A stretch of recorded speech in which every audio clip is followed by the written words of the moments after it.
And welcome, Washoe and the world, to this week's version of Find a Job Fridays, a joint project of America Matters Media and Join Inc., a Nevada-wide service for the unemployed and displaced and new to the workforce.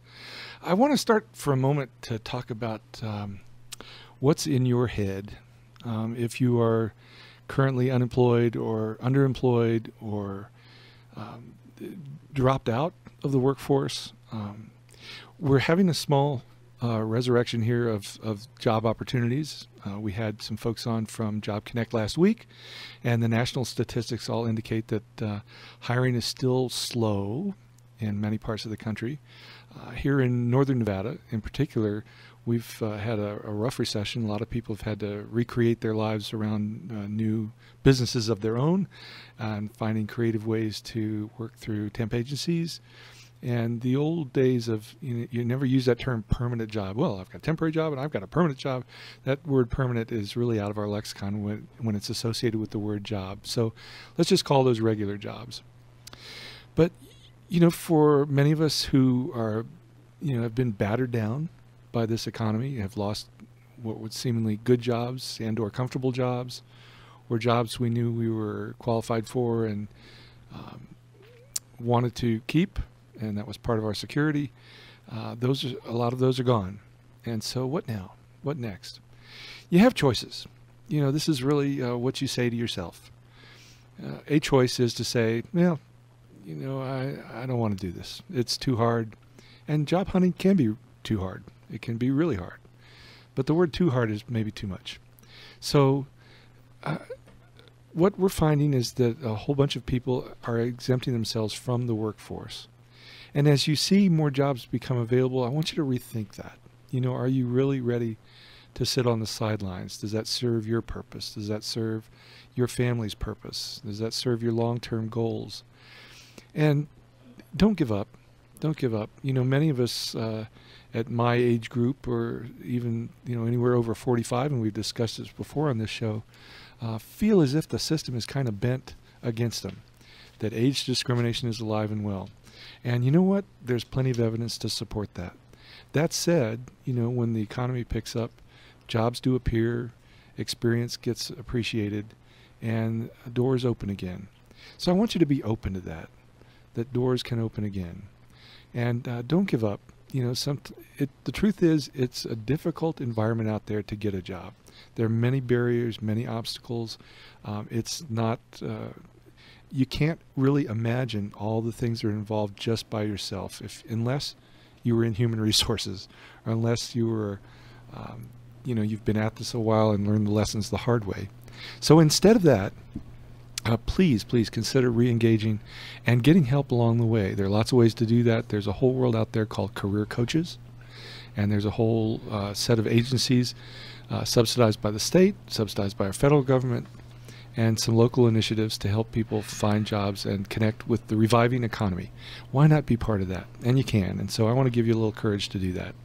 So with that said, welcome to our hosts, Laynette and Renie. Welcome. Hi, Chip. Hi, Chip. Happy Valentine's Day. Happy Valentine's Day to you. And a special just because you're related. Yeah, happy Valentine's Day to you, Same Renie. to you, Chip. So it is my joy on Valentine's Day to sit across from a couple of beautiful faces. And how rough could that life be, huh? All right, rough life, yeah. Well, tell us what we're going to talk about today. Well, in honor of Valentine's Day today, Renie and I were thinking about that we've sort of been toying with the notion that finding a job and the whole job search process is a little bit like dating. And interestingly, we found some very interesting articles and even a book that talks about that very thing. I haven't read the book. I just learned about it this afternoon, but the name of the book is Courting Your Career. And so what we thought we'd talk about today is really how job searching is like dating, and specifically in 3 phases. So the resume phase, or the putting your profile out there, which people who are doing online dating have to Match.com. write their profile. So it's the same sort of idea, Match.com, eHarmony. So putting your profile out there is the first phase. And then there's the interview phase, which also is a little bit like dating. And finally, there are some other phases that may be in between the interview process or putting your profile out there and actually getting a regular full-time job. And those are, trying out different things through volunteering, etc. So that just sort of lays out what we thought we'd talk about. And that works really comfortably. That works really comfortably with my intro here, because I was encouraging some people to get back into the game and realize the game has changed a little bit from what you may have thought it was years ago. So true. And it parallels the dating world too, doesn't it? Isn't that true? And let me just say, with you sitting across from me, I am so glad I do not have to get out there and date right now. No, we're going to have a date tonight. Yeah, all right. That's All great.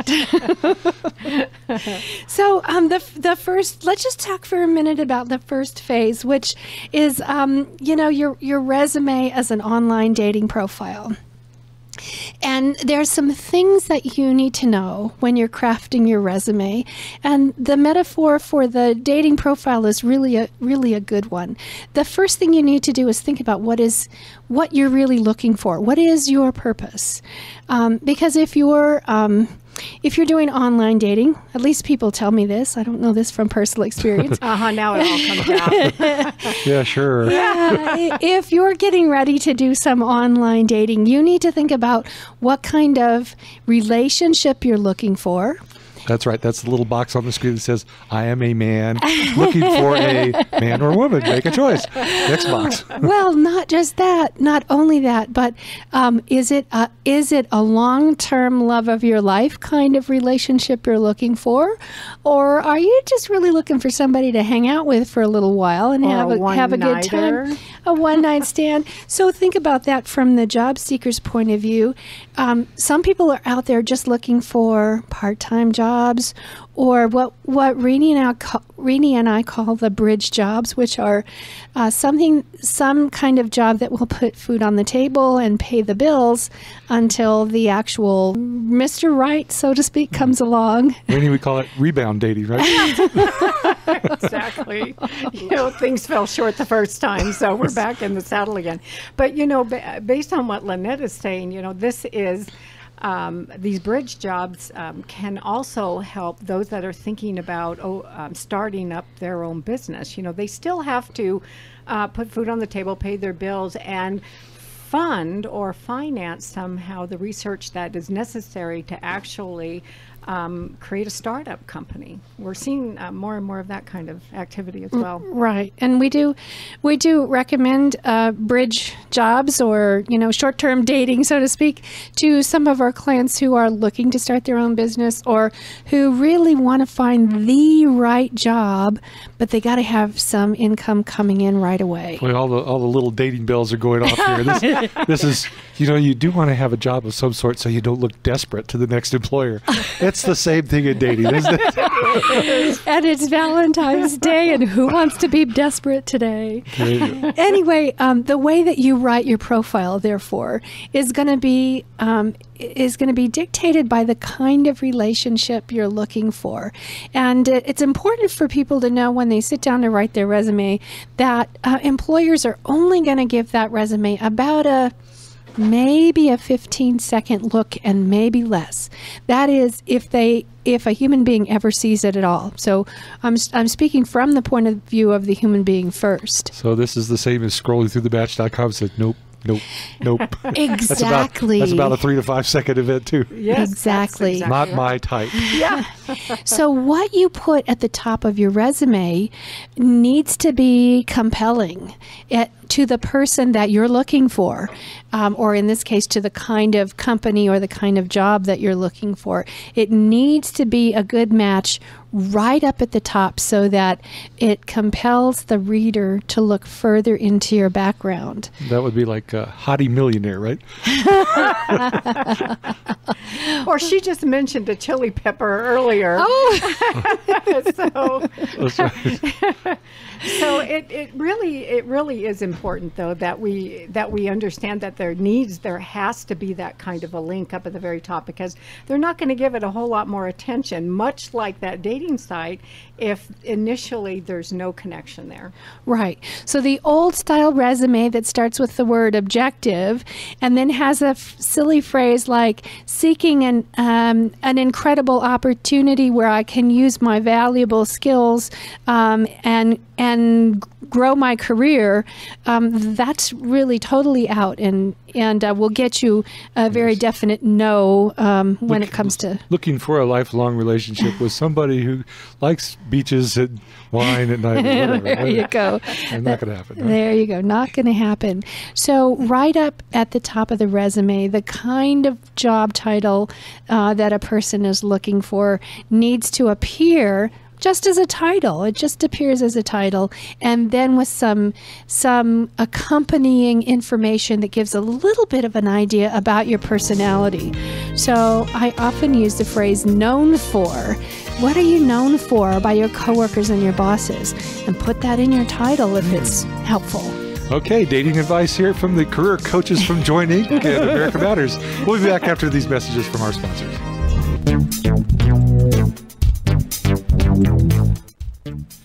Okay, listeners, you're listening to Find a Job Fridays. I want to remind you, you can participate in this program in lots of different ways. First off, you can come down to the studio here at the Reno Town Mall and come sit behind a mic and ask your questions here. You can call in 775-827-8900 or toll-free nationwide, 855-790-8255. We also have the ability to receive text messages if you want to text a question or comment in at 775-557-5120, or you can actually email your questions to talk@americamatters.us. Our preference would be go ahead and give us a call. Again, local number 775-827-8900, and nationwide toll-free. And Ray, give us a call, 855-790-8255. You know you want to. Okay, we're back talking about job hunting is a bit like dating, a lot like dating. So, Renie, tell us a little bit what you got over there.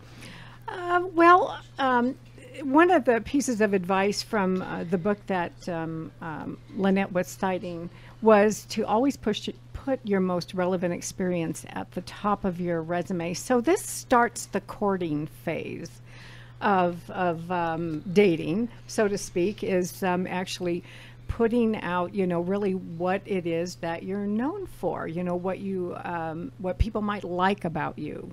So, and in this particular case, if your experience has been more than a year old, and that just seemed like such a short period of time to me, and because there's so many people who have been out of work for that length of time, that it was that we can actually categorize the different kinds of experience so that it's not exactly a chronological.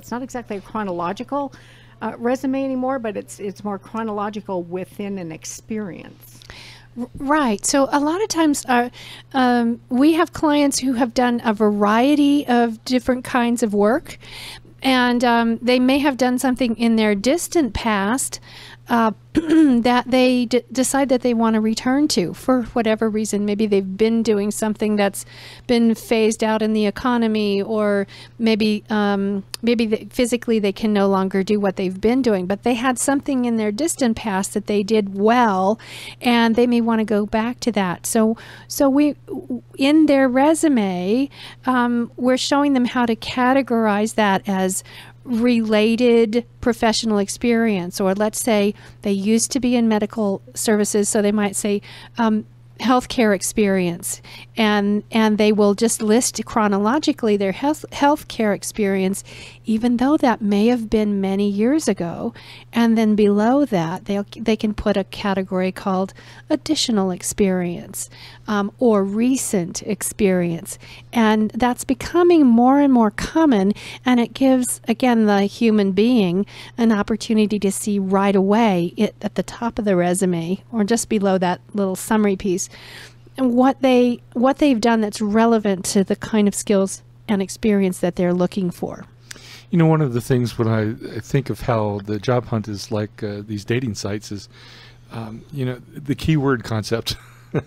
They're going to You want to explore that just a little bit? Well, So tell everybody what keywords are. keywords, yes, absolutely. Keywords are those words that tell you specifically the kind of skills and experience, and to some extent, the kind of duties that an employer is expecting of the person they're looking for. So keywords are usually nouns. They're usually very evident in a job posting, if the job posting is pretty thorough. Examples are? And examples are, let's say I'm looking for an administrative assistant. I'll probably include in my description of what I'm looking for someone who types 50 words a minute or more, someone who knows how to use Microsoft Excel, Microsoft Outlook, Microsoft Word, someone who has great communication skills, who knows how to give great customer service. So all of those things will be showing up in the job posting about what I'm looking for. You know, someone who has been mowing lawns but doesn't have these kinds of skills need not apply. I'm only looking for people that have those skills. So and similarly in some back to dating, I guess you could liken that to female seeking, blah, blah. Fun loving, or if you're putting your credentials up there, I guess, or your personality points. Folks, Your dating credentials. first, we are dealing with a totally inept group in this case. Both of these women have been married for a long time, have no clue what the dating world's like out there. So I'm going to have to let you Help us out here, Chip. Use your imagination. Use your imagination. Well, it could be, fun loving, pet lover, exuberant. Must like dogs. Must love dogs. Back to that fun and movie. Pasta. I mean, it's those kinds of things that, are going to be relative. And the person at the other end who's seeking a particular type of personality or experience out there is very similar to the employer who's looking and seeking out, specific words specifically related to the need of the job. There you go. And those words have to be in the job post, in the resume. So you can't just hint at it. You need to have it in the resume.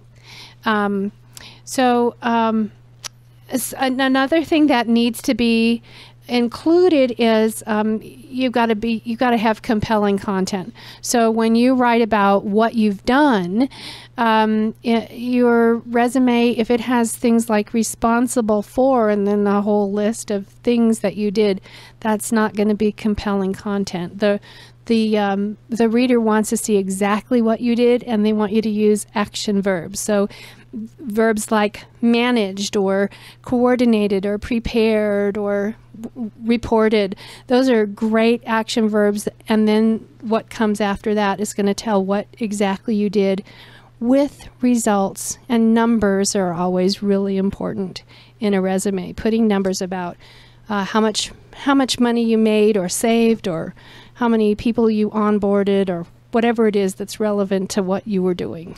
I want to underline that. So the less generic you can be, and this is a common resume mistake. They put lots of generalities together, responsible for this, blah, blah, blah, blah, this list of stuff, and said, oh, that's interesting. I see this word means something, but what did you accomplish? Yeah. And you see that over and over again. Laynette and I see tons of resumes a year, and in every single case, with very few exceptions, we see responsibility statements used over and over and over again. It's the same statement that they're using over and over again. So it dilutes the impact of the document entirely at about a third of the way down. So really what the employer is looking for is, what was the result of that effort? What did it do for that employer and the business? And I find when I'm working with clients that often it takes a conversation to bring that out. Yes. When I ask, well, what did you actually do? And what result did that create for the employer? And often, it's just amazing how often people haven't thought about, well, how did that impact the bottom line? And I've talked to people who have had huge impacts in the thousands or even millions of dollars on their employer's bottom line without even knowing it. I was helping someone on last week who had reduced the workers' comp expense exponentially over a period of like 7 or 8 years, and the cumulative impact to the bottom line was in excess of millions of dollars. But she'd never thought about actually quantifying that in a statement in her resume. So people often forget to do that, and it just takes a little bit extra effort. And here's a hint. It doesn't have to be exactly right. Nobody's going to go back to your employer and with a calculator and say, tell me exactly how much money she saved by doing that. But it has to make sense, and you have to be able to defend it if you're asked. So that's, if you don't have the exact details, it doesn't really matter. Figure it out and make it generally accurate. So to that point, my general piece that I hand out for consulting jobs, which is kind of a resume in a different form, has that, I'd taken over this one company that was up and running, and first year I increased their gross revenues by 54%. I had that number, and I increased their profitability by 40%. And almost every time somebody sees that, I says, well, how did you do that? Yes. And, it was truth, and I could tell them, and it was, immediate credibility. Yes. Yeah. Because that's the proof that, if you're just talking about responsibility, it doesn't really target the proof that what you did well. It Right. just simply states that this was part of your job description. This is what you did. You came in every day and did that. But again, there's no proof in what you're saying is true. So that's the hard evidence. Yeah.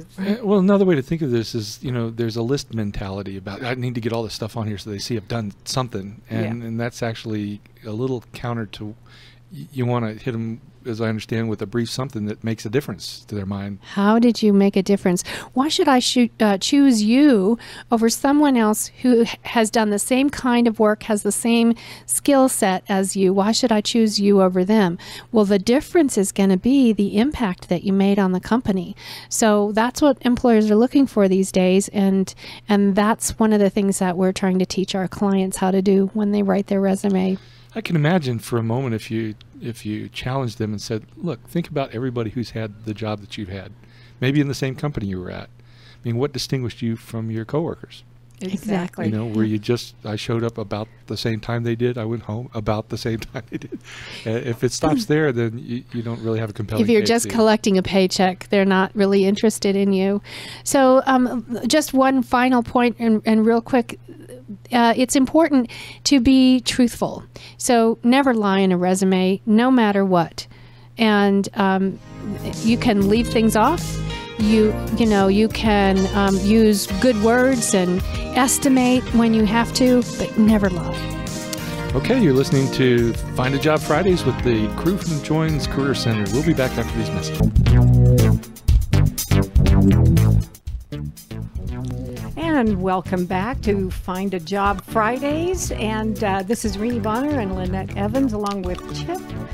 And we are here to help people find a job, or at least talk about dating related to job search qualities. Anyway, we would love it if you guys would actually just call in. What is the number up there for the call-in? Oh, my gosh. 827-8900 or toll-free 855-790-8255. Or you can text at 775-557-5120. Or finally, if you like to email, you can email us a question at talk@americamatters.us. Sorry about that. I forgot to put my glasses on. I was thinking, this is all about finding a job. Maybe we'd have even more listeners and more callers if we just did a dating show. What do you say? And then we'll throw the job info on the side. What do you say? I think so. Well, it's really interesting. This other article that Laynette and I came up with here is a book by the name of Sean Graham. And the title of it is Courting Your Career.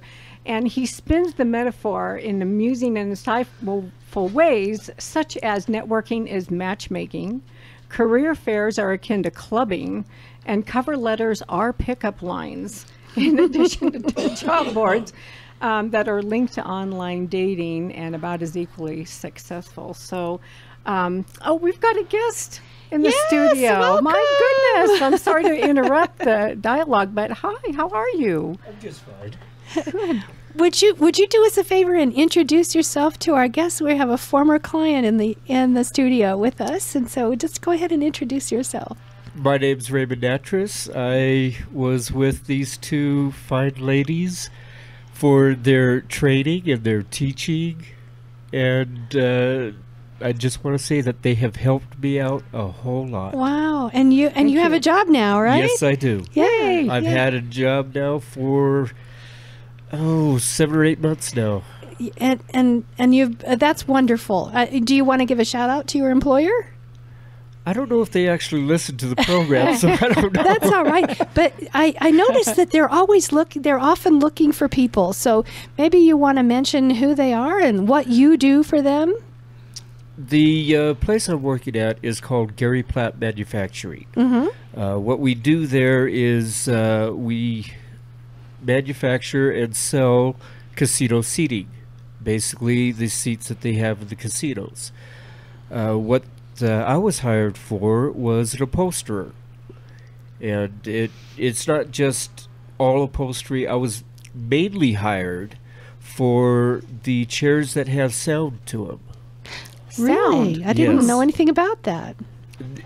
You've never seen the chairs in the casinos that have these speakers up by the head or Mm-mm. anything? Never. Wow. You've never seen those? So you build those, is that I right? upholster those, yes. Well, how cool is that? And so, Ray, tell us about what maybe 2 or 3 things that were most helpful to you when you were in the job club. What did you learn that made a difference? What made a difference was knowing that a lot of the searches that I have done, that I was doing, were they were following along the right path, but I wasn't following up with those searches, and that was my main problem. I wasn't following up like I should have, and that is one thing that has helped me. Yeah. Another thing that has helped me, or it may not have helped me now, but it will help me if I ever need to again, is the way I searched. Okay. Say more. Mm-hmm. Yeah, it's. I was basically just looking online for a lot of it and putting in applications, but that wasn't necessarily helping out. Mm-hmm. With the help of you two, I've got the idea that a lot of footwork and actual calling the customers or calling who is in charge of what job that I'm looking for, that plus going in, putting in my resumes, putting every information that I could possibly give for the employer that would give them a better idea of who I am, what I could do, and maybe a more possible earlier hire. All right. So we've been saying all along that job searching is a contact sport. You can do a little bit of it online, but at some point you need to make contact with those employers, and that's one of the things that you started doing, and were able to land a job out of that. Yes. So that's awesome. And I want to just follow up on the notion of following up and back to dating. If you have a date and you don't make and this is true for the gentlemen as well as the ladies, you don't make contact with that person after the date, then that you may have really lost an opportunity for a great relationship, because the person at the other end may be thinking, oh well, I thought it was special, but they didn't think so, and so they're not following up. We tell our clients to follow up after they put in an application. Actually, I'd like to see them contact the employer before they put in an application, make a call, talk to a person who knows what they're talking about, and find out more information about that job before even putting in an application, so that hopefully someone at the other end of that phone call, at the other end of that application, is looking for you. And then following up after, within 24 hours. Hey, I talked to you yesterday. I put in my application as you suggested, and I just wanted to make sure you received it, and see if you have any feedback for me. And when can we meet? When can I stop by and actually meet with you? So that kind of follow-up shows the employer, A, you're really interested, and B, you're a person who's a little bit more assertive and aggressive than maybe those who are just applying online and sitting at home waiting for the phone to ring, as might have a young lady in my day waiting for the prom invitation. So don't just sit by waiting for the phone to ring. Do something and make the phone ring. I took you to the dance. What else did you do? Well, it's interesting. I believe, from talking to a number of folks who've had some openings and the word got out about it, that the avalanche of resumes was actually annoying and off-putting, and the new one that came in was a bit of a burden just upon arrival. And those that could distinguish themselves by making that human connection somehow actually are the ones that they slid into, okay, these are people I'm going to think about in a more positive way. I mean, these people are trying to engage, and so it takes you out of the bad pile into the good pile. Yeah. Quickly, I was talking with a dear friend of mine this past week, and she was saying, we were talking about, this social media that Laynette and I are finding ourselves in. We'll talk more about that in a minute, but she was saying, when I post a job, she said, I'll get 5,000 resumes. Now, she's a general manager for a very large furniture company in Ohio. And she says, she said, out of 5,000, the person who walks through the door and has a resume in hand and is willing to spend a little bit of time with me talking about what they know how to do is likely to be the one that's going to get hired. Yes. And that's the experience of a lot of our clients, is if they can find a way to get their foot in the door, literally, and talk to a person who is there. And by the way, at Join, we teach our clients several different ways to get their feet in the door. So if you're not sure how to do that, we do teach those skills. But if you can get your foot in the door and actually connect with a human being, you are much more likely to get a job. It may take some time. I've seen people who have spent a lot of effort trying to get into a primo employer like, for example, Renown. It's pretty hard to get past those gatekeepers, but I do know people who have done it by actually going in and talking eyeball to eyeball with people who have the power to either hire you or refer you. So just for a moment, think of yourself as the human being that's got the responsibility for finding an appropriate candidate. You want a relationship with those people. If your relationship is simply that, I'm a digital avalanche, or I'm a paper avalanche, or I'm a human being, all of a sudden the distinction is just huge. It's huge. And it's amazing how many people feel such a sense of rejection after sending out thousands of resumes and nobody's called me. I put myself out there. No, you didn't put yourself out there. You put a piece of paper out there. You put a digital imprint out there. Let's not get all emotional about that. Right? That is a definite big difference between what I was doing before and when I met you two ladies, and the help and the assistance that you gave me, the training that you gave me, it helped out a lot. Yeah. Well, it was really great, Ray, because you were a sponge. Boy, you were just soaking it up, and it seemed like anything that we had to offer as a recommendation to help you be recognized for the great talents that you actually have. You were so willing to embrace those things and to do them, not just in theory, but you actually put yourself out there, and this is what you got. You got a great job. Yes. One of the things I remember, one of the last places I saw you was at a job fair before you got your job.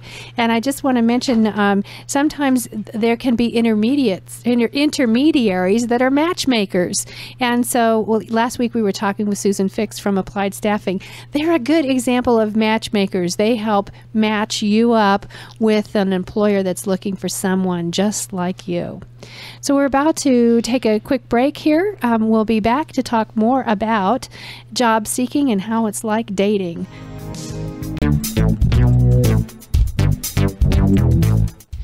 Welcome back to Find a Job Fridays with Renie and Laynette from Join Inc. in Reno. And we're joined today by our former client, Ray, who now is happily working. And Ray was just over the break talking with us about some of the other things, tools and techniques that he learned when he was working with us at Join and how that helped him. So, Ray, would you just share again what was most important to you? What some of the things tools that you know you'll use next time you're looking for work? Yeah, well, like I said before, heaven forbid that ever happens again. But it's the simple fact that with what you've taught, if you're looking online, look online, find those jobs that you're interested in doing, find those companies you're interested in doing. Then sit back, look up the company, find what the company's about, find out all the information you can about that company from the online, get a number offline, call them, talk to somebody down there as much as you can, go down, use the footwork, fill out an application, leave your resume, and then either 24 hours or no later than 48 hours, call them back. Find out, see if they have reviewed your application yet. See if they've seen your resume. Then, if they're interested in you, they'll either keep talking to you about it, or hopefully they'll have you call back later or come in for an interview. These are the things that help. Yeah. So again, the follow-up. Do you remember when you finally made a connection with the employer that you're with now, Gary Platt? Do you remember how many follow-up activities you did before you finally got an offer from them? I think it was probably just one other follow-up I had to do. Okay. All right. Because he did so darn well the first time out. He learned his lesson well. Yeah. Well, so you don't want to forget about that. We were actually talking about follow-up earlier today, how important it is to follow up. So let me just take a minute to talk about how to do that. And Ray, you've talked about picking up the phone and calling, or actually walking down to the driving over to the employer and walking in. Those are two really good ways that people do use to follow up. One of the pieces of advice is that if you try one way and it's not working for you, you're not getting any love back, so to speak, you might try a different way. Different channels work well with different people, and this is a people relationship kind of issue. So if you make phone calls and you're not getting phone calls back, you might try reaching out to that hiring manager or that employer by email. You might try going by. It's important to kind of get a sense of what your employer is like and to know a little bit about their schedule. So one of our clients the other day is trying to do his follow-up with an employer who actually is out in the field most of the day. So he knew he could either go by first thing in the morning or last thing in the afternoon before the day is over. And going by midday was probably not going to be very fruitful.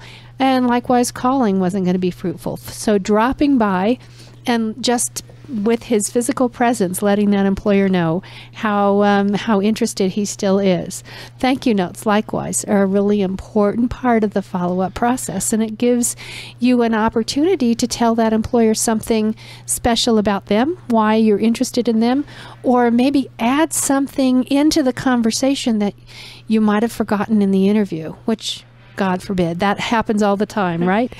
Well, and also, I think that a lot of people think that thank you notes are only well placed if you're in an executive, looking for an executive position or a high level administrative kind of work. But Ray, they work at every level for every job, don't they? Yes, they do. And let me just say this right now. I know I neglected when I first got my job to give you two ladies my thank you notes. So please accept this right now. Here with you right now as your thank you notes. See, is this not like dating or what? There you go. You didn't bring flowers, but I'll tell you what, Ray, your presence today and your sharing your experience on air with us is the best thank you we could expect. So thank you so much for making the effort to come down today. That was such a nice surprise. Terrific. Okay, so, we've gone through sort of the gamut of the actual dating, but what about that goodnight kiss? What about closing that interview? Please don't kiss your interviewer. That's not what we're talking about. The big close. The big close. So how do you close the deal or close an interview? And this is the time when a lot of times people at the end of an interview, they are so relieved that it's over. They just want to get out of there, right? I mean, I know there's such nervousness for most people involved in the whole interview process. Let me just say, the more you do it, the less nervous you are. But at the very end of the interview, it's very important that you do certain things. So you really must let that employer know that you're very interested in the job. If you are. If you're not, you wouldn't want to say that, of course. But you want to let them know that you're very interested. You also want to find out, what is the next step? When can I see you again, so to speak? So that might be a question like, tell me a little bit about the next step in your process. And if I haven't heard from you by X date, may I give you a call? And by the way, be sure to get her phone number. So asking for a business card is a good way to give you the information you need, not only to follow up, as Ray was talking about, but also to who to write that thank you note, how to spell their name appropriately, and what address to send it to. And so all of that, those are important steps.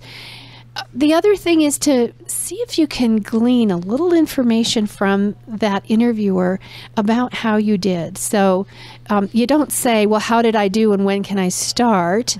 Rather, you might say, what more might I tell you that would help you make a decision that I'm the right person for this job?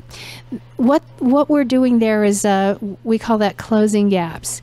You're asking for information that lets you find out if they've heard everything they need to know about you, or if there's anything missing that you could address in that interview before you leave. Finally, a really good handshake and a nice smile before you leave, and gathering up all your stuff. Be sure you don't leave your stuff behind. Those are important steps in closing, a good close of the interview. So the little suggestive kiss on the cheek is out, huh? Well, I do not suggest that. Those closing questions will be enough of a shock for most of them, so I think we're good to go. We have had people who have, once learning the steps to close an interview, they have told us, oh my gosh, it really made such a difference. In fact, my questions shocked the employer to the extent that they looked at me and they said, no one has ever asked me those questions before. You seem really well prepared. Yeah, makes a difference. We have one client that we're working with right now that had just interviewed with an international company. And she wound up at the conclusion of her interview saying something like, although I'm interested and looking at other positions, this is the one that I think I can contribute to best. And at that point, the employer the potential employer stopped everything and almost gave the timeout sign, saying, well, you know that if we hire you, that you get 2 full weeks of vacation right off the bat. And oh, by the way, your benefits will start day 1, and that includes, and he just went into listing everything that you would get. So he started courting her. The tables began to reverse itself, you know, as it relates to that dating theme again. And so she is just right now on hold because there's a lot of red tape involved when you get into any kind of international companies. But she felt very confident that this thing was swinging her way. Well, you know, talk about swinging. The pendulum is swinging a little bit. You know, we've been in a market where, you know, it's such an employer's market, so to speak, that, you know, if I give you a job, you're going to be lucky, you know, and Yeah. and I don't really have to do too much with you. And now, you know, it will be good to see some good competition for jobs, because I think it'll bring wages up a little bit. It'll also, you know, I like the idea that companies saying, well, you know, here's some things, you know, I want to sell you on us. Yes. And, you know, make that part of the close as opposed to I'll take anything. And, you know, sometimes people come to those interviews and they just give off that signal, I'll take anything, I'll take anything. Sometimes they even say it. And Yes. We hear it a lot. You know, you just need to change, you know, you're looking for a really good fit. Yes. And, you know, keep your eye on that ball and make sure that you're communicating that, because the employer appreciates that too, right? Absolutely. I think people forget that the whole job search and interview process is a two-way street. And you shouldn't, even if you really need a job, you shouldn't be out there saying, I need a job and I'll take anything, because the truth is that you won't. And Well, you won't last. all I have to do is ask you if you want to go work at the Bunny Ranch to get an answer. You know, you probably won't do anything. We're back to dating We're again? back to Okay. Well, this has been, you know, I think listeners, it's really helpful. I think many of us have gone through dating lives and seen dating lives, and we actually know a bunch about that. And so applying some of that well-honed knowledge to your employment process is probably a great thing. So Before we go, I'd just like to mention how to find Join. We're at 1201 Terminal Way at the corner of Vassar and Terminal. Best way to get a hold of us is to call us at 775-336-4450 and ask to speak to one of our representatives to find out if you are qualified to enroll. and orientations on Monday mornings at 10 a.m. 10 a.m. Terminal Way. But this Monday's a holiday, so it'll be on Tuesday. Okay. Well, thanks for listening in. Hope this has been a help to you. You're listening to Find a Job Fridays, a joint project of Join Inc. and American Matters.